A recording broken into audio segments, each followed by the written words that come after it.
bigger losses. The gun bill, I think, they're always polarizing, but also there's the added addition of something else, of the murder of Alex Preddy in Minneapolis, and how that's shifted a lot of Second Amendment right, single issue people. There was a lot of things that seemed to not even be approached this session, like any kind of AI legislation or any kind of climate legislation.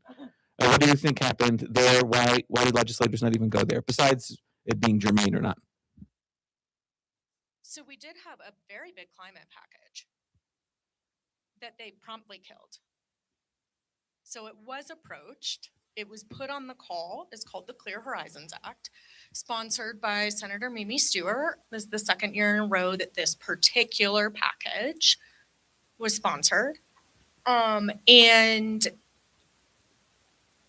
all it would do, all the Clear Horizons Act would do, is codify into law on Grisham's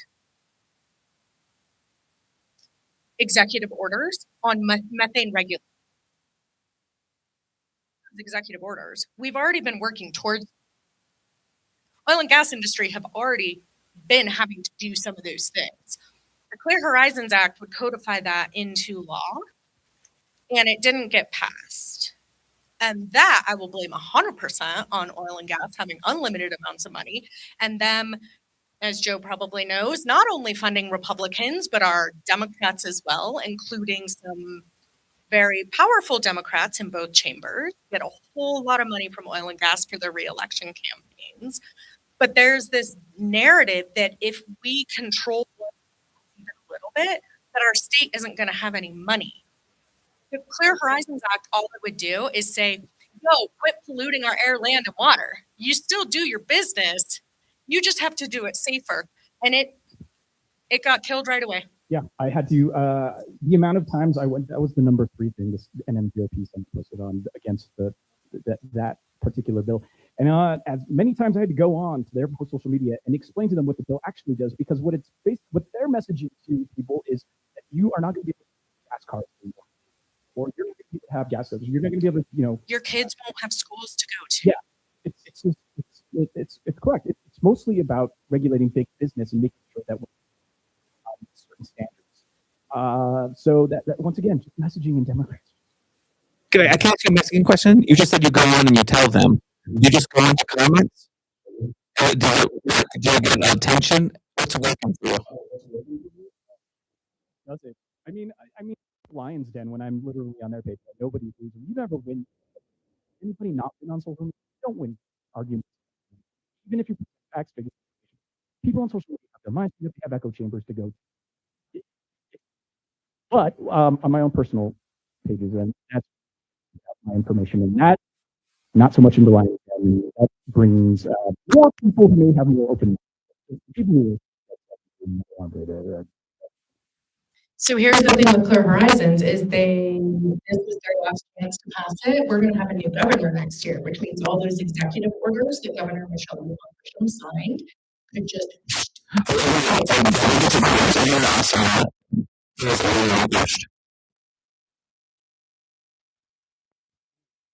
I mean, we've in the session before, like last year and prior ones, we were talking about making police and prisons more accountable.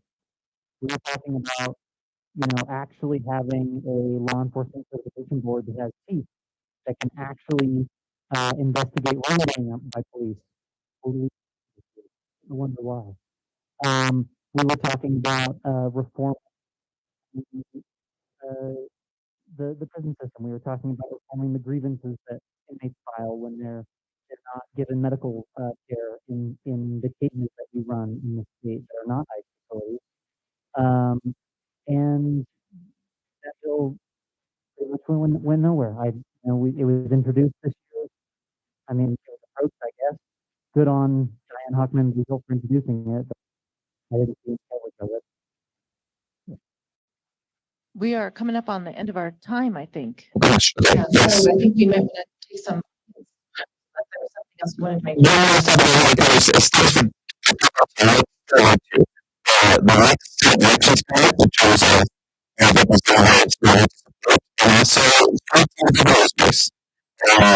You,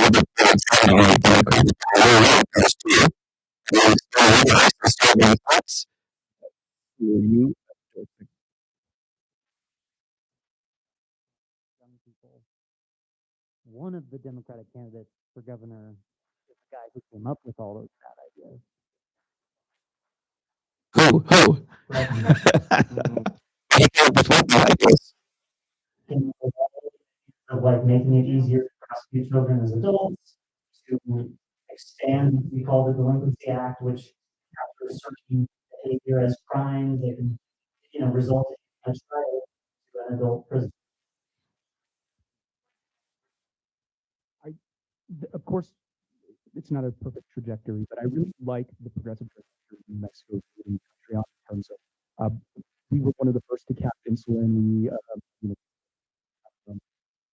child care, tax pay, college education, um, school lunches. We are doing protection, health, gay marriage. We are doing all of these.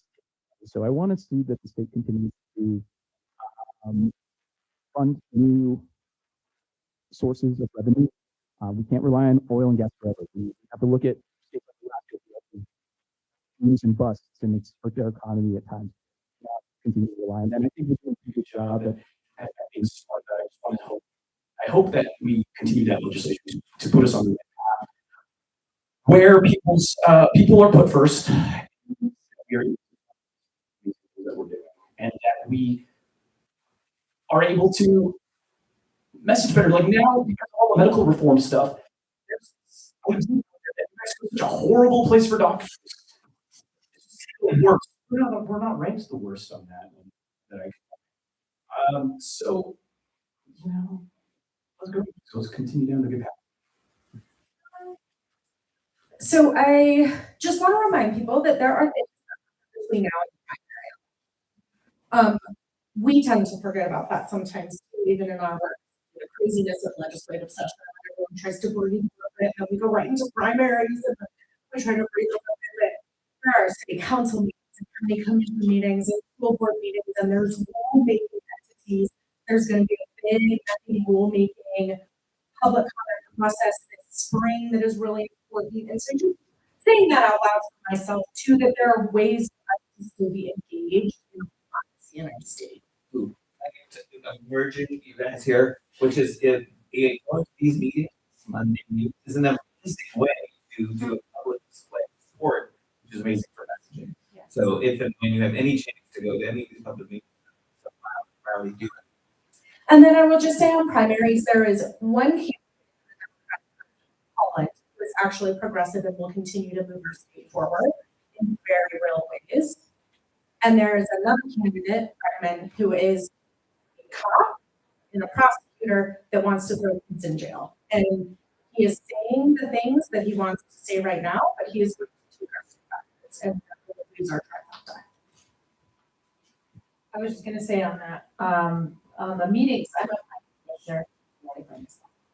So the only people who ever show up to those things are people who don't want housing. So, and of course, who else is going to know who's going to show up at a meeting?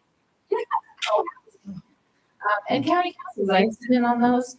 The only people who ever show up are people who benefit from status quo and don't want anything to change. So, I think in New Mexico, we think it's all the corporations that are bad, and that's a big part of it. And we also think we can fix everything by spending money on it, but there's a ton of just missing political.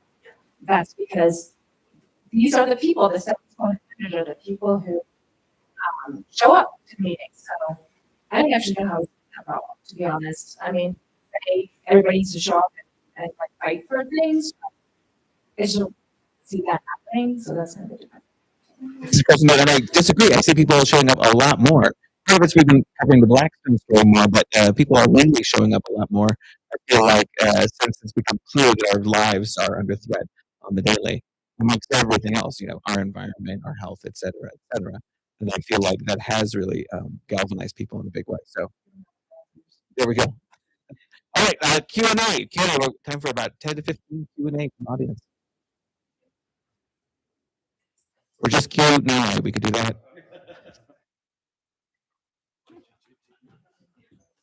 like haikus.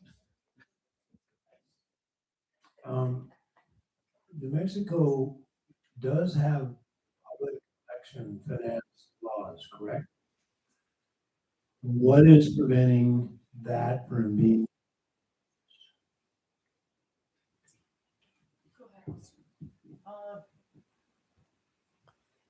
We have these laws and we do have a pretty intuitive system to go find that campaign finance information, but it's not run by the state, it's run by a third party. It doesn't necessarily have to be run by the state.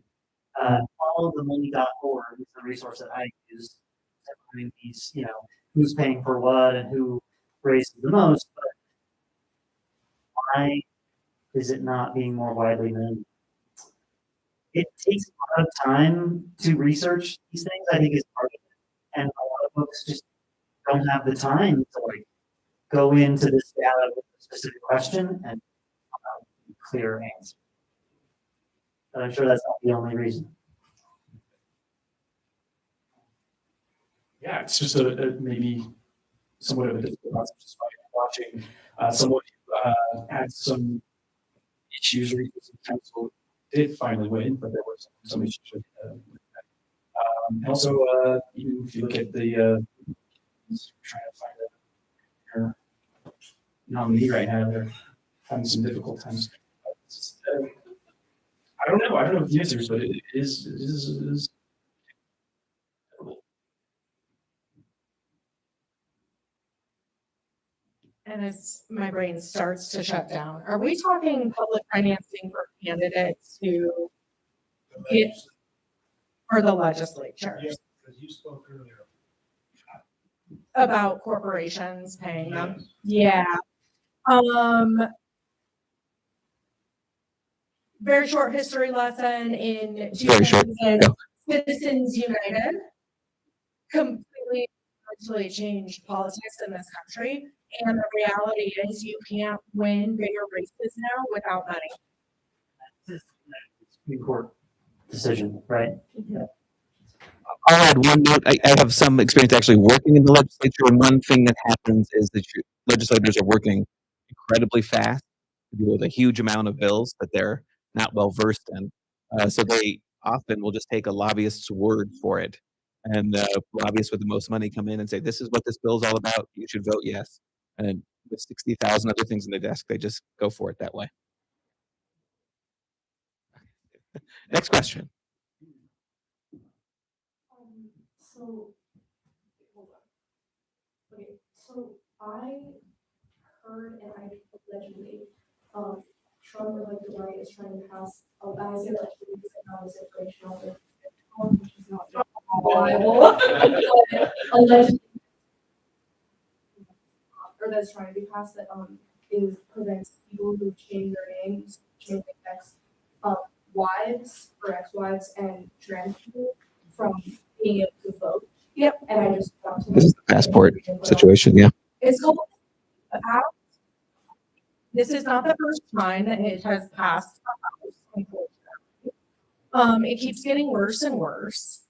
The long and short of it is they want proof of they want to pass a law that requires proof of citizenship.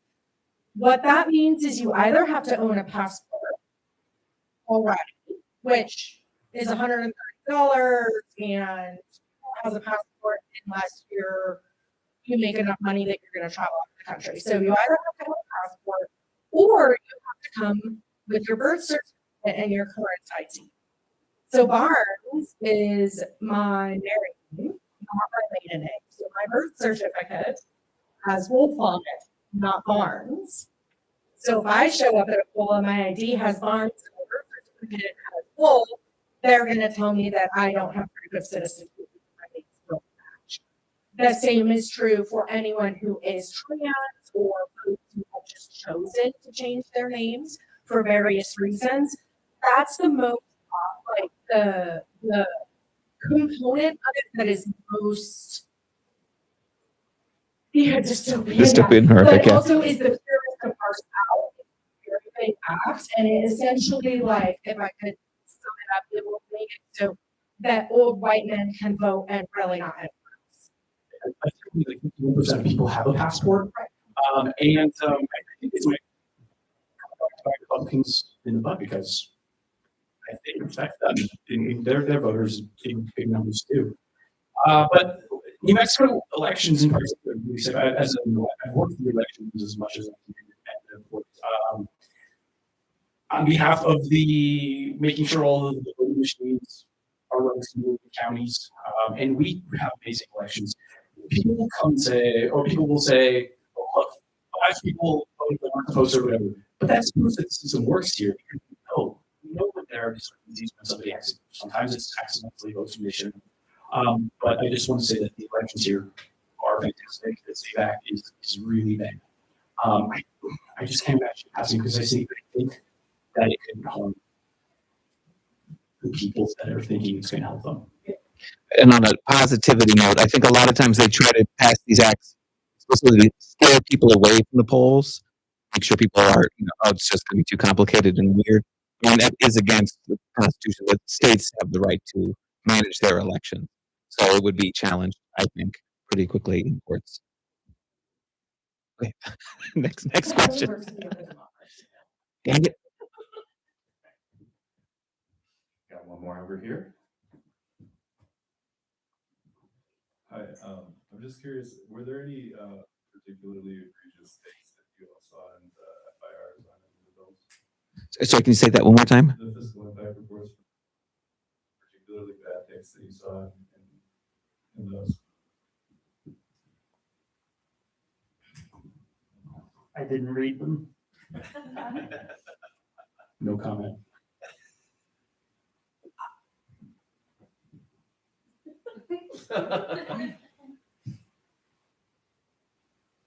Yes, I had to think of a specific example. The LFC saying that we don't need to fund our Secretary of State and elections fully because there's better cost savings. There's a reason that we are the safest and most secure elections in the country. We have that award. We literally have that award, and it's because we have money to run them. So that is a particularly bad take. Secretary of State did not get fully funded this year. And in this super critical year, with Trump trying to nationalize our elections, it's going to be interesting. We got it still Maggie, at least for this year. But LFC, in my opinion, Can we explain what LSD is and what an FIR is?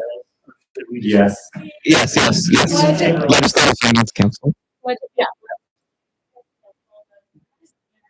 It stands for Fiscal impact report. And I feel like half the time they just make stuff up that they feel like they want to, but they're never really actually.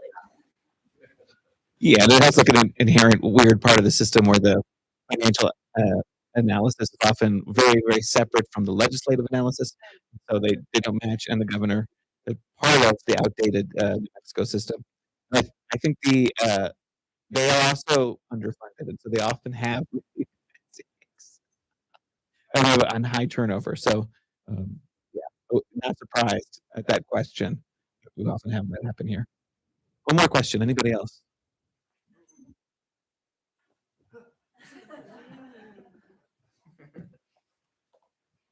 First of all, thank you for coming and really interesting ideas and facts.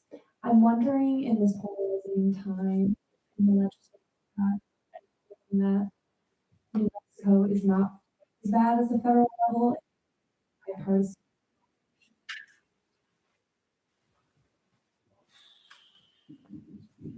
Okay, I'll start this one because normally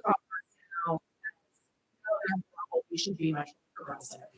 And that is a very intentional strategy that our organization, I mentioned Overton earlier, we are meant to push it to the left so that center can be center instead of center being to the right. So it's a very intentional lane.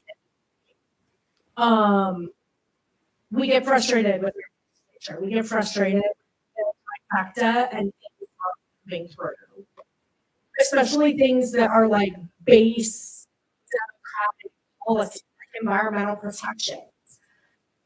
The reality is, I am grateful, and our team's grateful that we're able to be in because I can get abortion care. We can get gender affirming care. We have safe and secure elections. We just had our government working with ICE agents. Like, there are things that suck, yes. But we are in a much better and safer place than a lot of other people in this country. And as Rep. Chandler alluded to, but I don't say explicitly, like, our House in particular, House of the Senate, is working really hard to cushion the harms from the federal government pretty much. If anyone tells my team that I said that, though, Joe, you got a thought on this? I could see it happening. So, in terms of the Overton window and where we are sort of lump everybody together as a group, yeah, I would definitely say that when Republicans often say that we have radical progressives running the legislature, we don't. I wish we did, but we don't. There's a lot. If you interact, or if you just watch how our representatives interact with each other, it's fairly it's camaraderie. They all get along. They Super genial, yeah. shake each other's hands or hugging each other. So I don't think that they have that division that the federal Democrats and Republicans necessarily do. And like I said, I'm glad that Republicans were able to work bipartisanly on lots of bills. You would think the medical HB 99 was their bill based on the way that they were pushing it. They had one sponsor. So yeah,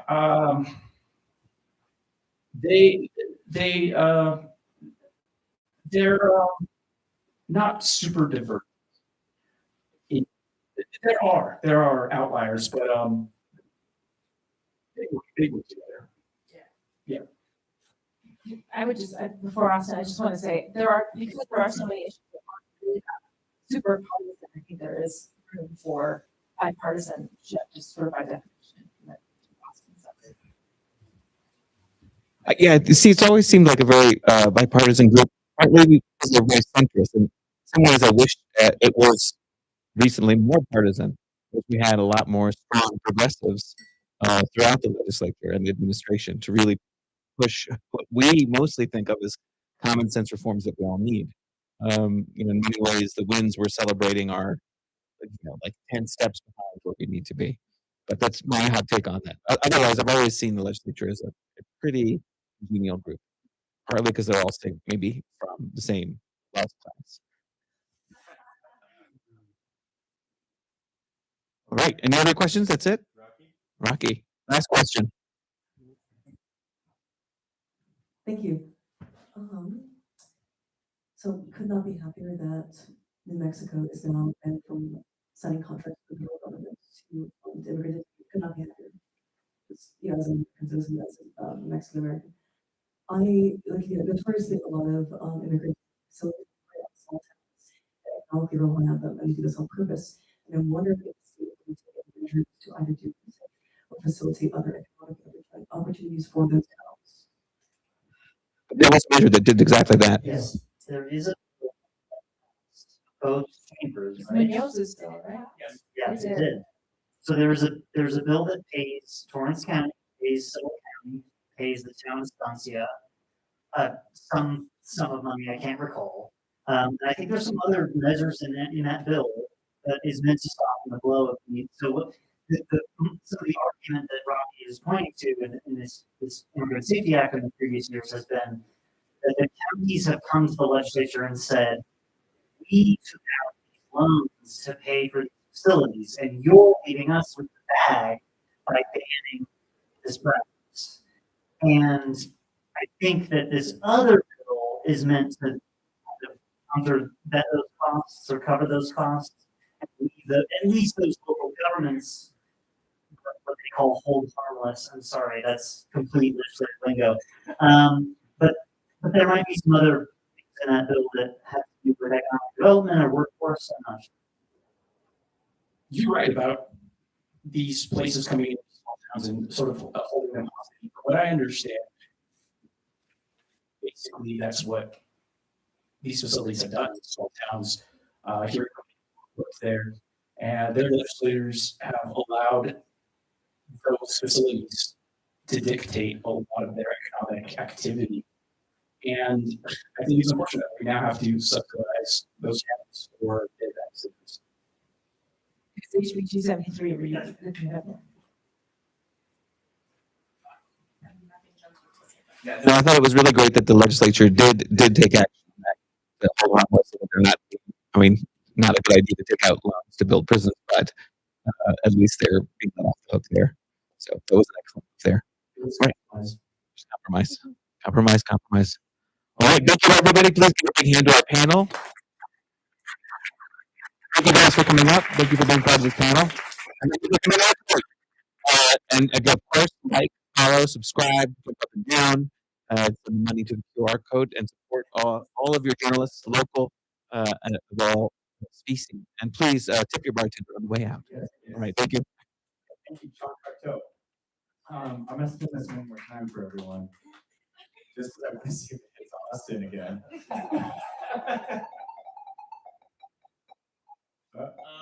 Oh, finally!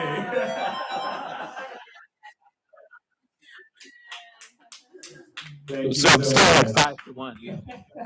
Well, take two after this or what? Yes, there, and we all, we normally head over to Milk of the Poppy and linger in the lobby for a little bit, but yeah, feel free to join us at Milk of the Poppy if you want to.